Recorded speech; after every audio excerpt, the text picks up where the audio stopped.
नमस्कार, times of Swaraj में आप सबों का स्वागत है और मैं हूं संतोष सिंह। और आज हम टाइम्स ऑफ स्वराज में चर्चा कर रहे हैं कि जो कुछ भी बिहार में चल रहा है या बिहार की राजनीति जिस दिशा की तरफ बढ़ रही है, क्या वाकई में वो दिशा नीतीश को सुकून देने वाला होगा या फिर बीजेपी को सुकून देने वाला होगा? क्योंकि बड़ा सवाल है। नीतीश कुमार जिस तरीके से घटक दलों के साथ व्यवहार करते रहे हैं, वो व्यवहार की वजह से जो पार्टी के अंदर या ऐसे घटक दल के अंदर जो द्वंद्व चल रहा है, क्या बीजेपी उस द्वंद्व को संभाल पाएगी? ये सवाल इसलिए मैं कर रहा हूं कि बीजेपी के अंदर चिराग नीतीश कुमार के इस गठबंधन में आने से सबसे ज्यादा असहज है। पारस ने तो स्वागत कर ही दिया है। स्वाभाविक तौर पे पार्टी तोड़ने में नीतीश की बड़ी भूमिका थी, चिराग को कमजोर करने में बड़ी भूमिका थी, रामविलास पासवान को का घर से बेदखल करने के पीछे नीतीश की बड़ी भूमिका थी। और उस दौर में तमाम उन बातों को बीजेपी के शीर्ष नेतृत्व मानती रही जो बातें नीतीश कहते रहे। चिराग को ये भरोसा चाहिए था कि नीतीश के आने के बावजूद भी मेरे स्टैंड में कुछ कमी नहीं होगी, लेकिन जिस तरीके से आधे घंटे तक चिराग और अमित शाह और जेपी नड्डा के बीच मुलाकात हुई है और मुलाकात के बाद चिराग के चेहरे पर जो भाव दिख रहा था, वो भाव जता रहा है कि अब अमित शाह और जेपी नड्डा पर चिराग को भरोसा होता हुआ दिख नहीं रहा है। क्योंकि अगर बात करें तो पिछले 5 वर्षों से, मतलब 2019 के बाद लगातार, उस समय तो रामविलास पासवान खुद जिंदा थे, जब से चिराग के हाथ कमान आया है रामविलास पासवान की पार्टी का, तब से चिराग छले जा रहे हैं। विधानसभा चुनाव में महज 25 से 30 सीट के लिए चिराग अड़े हुए थे, लेकिन नीतीश कुमार 1 सीट देने को तैयार नहीं हुए। कहा तो यह जा रहा है कि भाई उसके पीछे अमित शाह की रणनीति थी कि चिराग बाहर से लड़ो, जो खर्च होगा पार्टी देगी, नीतीश को कमजोर करो। लेकिन नीतीश को कमजोर करने के चक्कर में चिराग खुद कमजोर हो गए। और उसके बाद जब रिजल्ट सामने आया, तीसरे नंबर की पार्टी होने के बावजूद भी बीजेपी ने उनको मुख्यमंत्री ही नहीं बनाया। उनकी वो तमाम शर्तें मानी जिन शर्तों की वजह से आज चिराग का झोपड़ी जलकर राख हो चुका है, उसका सिंबल उनके हाथों से चला जा चुका है। आज चिराग की पूरी पार्टी 2 भागों में विभक्त हो चुकी है। चिराग की पूरी राजनीतिक हैसियत को इस तरीके से नीतीश कुमार ने ग्रहण लगा दिया कि उस ग्रहण के बाद अभी तक वो ग्रहण से बाहर नहीं निकल पाए हैं। कई तरह की चीजें हैं। इसलिए जरा ये 3 मिनट का चिराग का जेपी नड्डा और अमित शाह से मुलाकात के बाद, बाहर निकलने के बाद उन्होंने जो मीडिया से कही है, उनके चेहरा को देखिए और कुछ क्रॉस क्वेश्चन हुआ है, उस क्रॉस क्वेश्चन को लेकर चिराग ने क्या कहा है, जरा पहले ये सुनिए। शक्ति पार्टी रामविलास के मौजूदा बिहार में राजनीतिक घटना चक्र को देखते हुए कई सारी चिंताएं, कई सारे कंसर्न्स हम लोगों के रहे हैं। ये कंसर्न्स और ज़्यादा तब बढ़ जाते हैं जब कोई अधिकृत जानकारी सामने नहीं आती है। मीडिया के माध्यम से कई तरीकों के क्यास सामने आते हैं, कई तरीकों की संभावनाएं सामने आती हैं, पर हकीकत क्या चल रही है ये सही जानकारी जानना ज़रूरी था। पिछले 2-3 दिन से इसीलिए मैंने इस बात को स्पष्ट किया हुआ था कि जब तक अधिकृत जानकारी नहीं आती है तब तक इसके ऊपर बयानबाजी करना, अगर मगर के प्रश्नों के जवाब देने का कोई मतलब नहीं है। इसीलिए 2 दिन तक मैंने इसके ऊपर कुछ कहा नहीं था। आज इतना ज़रूर है कि इस दौरान मैं ज़रूर भारतीय जनता पार्टी के शीर्ष नेतृत्व के संपर्क में था। ये जानकारी ज़रूर प्राप्त हो रही थी कि कुछ चीज़ें हैं जिसको लेकर जो सुगबुगाहट है वो सही है।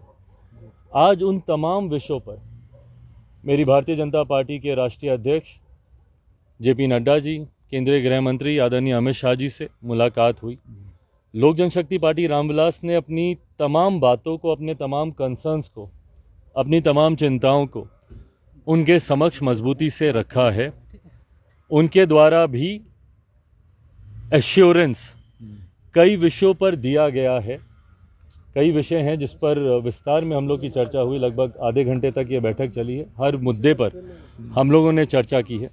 ये चर्चाएं अभी और आगे भी चलेंगी। लोकसभा का चुनाव भी सर पर है, सीटों को भी लेकर कई और विषय हैं जिसको लेकर चर्चा होनी है। आज की तारीख में मैं ज़रूर कह सकता हूं कि परिस्थितियां गठबंधन को देखकर बोलें तो काफ़ी सकारात्मक है। लोक जनशक्ति पार्टी रामविलास के जितने कंसर्न्स हैं उनको ज़रूर गंभीरता से एड्रेस किया जा रहा है। आने वाले दिनों में स्थिति और स्पष्ट होगी, उसके आधार पर पार्टी अपना फाइनल स्टैंड उस वक्त आप नीतीश कुमार का स्वागत आप करेंगे, चूंकि 2020 के विधानसभा चुनाव में उसके बाद लगातार आप नीतीश कुमार पे ही भाई बोलते रहे। पहले ये क्लियर तो हो जाए कि मुख्यमंत्री जी इधर आ रहे हैं, नहीं आ रहे हैं, कब आ रहे हैं। जैसा मैंने कहा कि अगर मगर पे प्रश्नों के उत्तर देने का कोई औचित्य नहीं है। आप इंडोर्स करते हैं? फिर अगर मगर का सवाल है, हाइपोथेटिकल क्वेश्चन है, इसका जवाब तभी दिया जाएगा जब, अभी तो फिलहाल वो महागठबंधन का हिस्सा हैं। आज की तारीख में वो जिस सरकार के मुख्यमंत्री हैं वो महागठबंधन की सरकार है। जब वो इस्तीफ़ा दे देते हैं और जब इधर आने की औपचारिक घोषणा कर दी जाती है, पार्टी उस पर भी अपना रुख। आपने कहा सीट शेयरिंग, चिरागी आपके कुछ कंसर्न थे, चिरागी बीजेपी के साथ में रहेंगे आप लोकसभा में, ये चर्चा हुई। देखिए, आज की तारीख में हम लोग एनडीए का हिस्सा हैं, मजबूती से हम लोग आज की तारीख में हम लोग एनडीए का हिस्सा हैं। आज जितने भी कंसर्न्स में आदरणीय केंद्रीय गृह मंत्री जी के समक्ष या भारतीय जनता पार्टी के राष्ट्रीय अध्यक्ष जी के समक्ष रखने गया, एक सहयोगी के नाते ही मैं वहाँ पर गया था। एक सहयोगी के नाते ही मुझे आश्वासन दिया है और आने वाले दिनों में, जैसा मैंने कहा कि जैसे जैसे परतें और खुलेंगी, जैसे जैसे चीज़ें और सामने आएंगी, तथ्य और सामने आएंगे, उसके आधार पर पार्टी। आपने सुन लिया, लेकिन बड़ा सवाल ये है, क्या चिराग को एनडीए के फोल्डर से निकलने में बीजेपी सहज हो रहेगा क्या?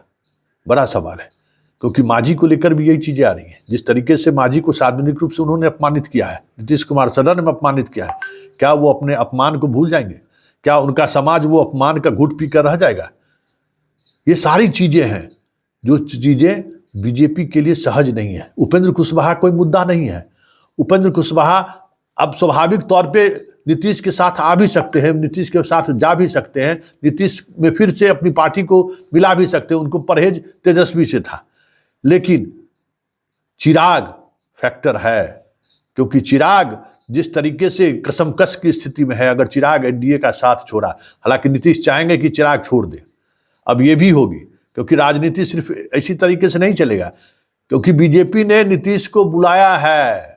और अपने यहाँ एक गांव में है ना कि राकस और उसके ऊपर से न्योता, तो एक नीतीश कुमार को अब न्योता दे के बुलाए हैं, तो फिर तो नीतीश कुमार बार्गेन करने में तो इस देश में कोई दूसरा पॉलिटिशियन नीतीश के जोरे का नहीं हुआ है।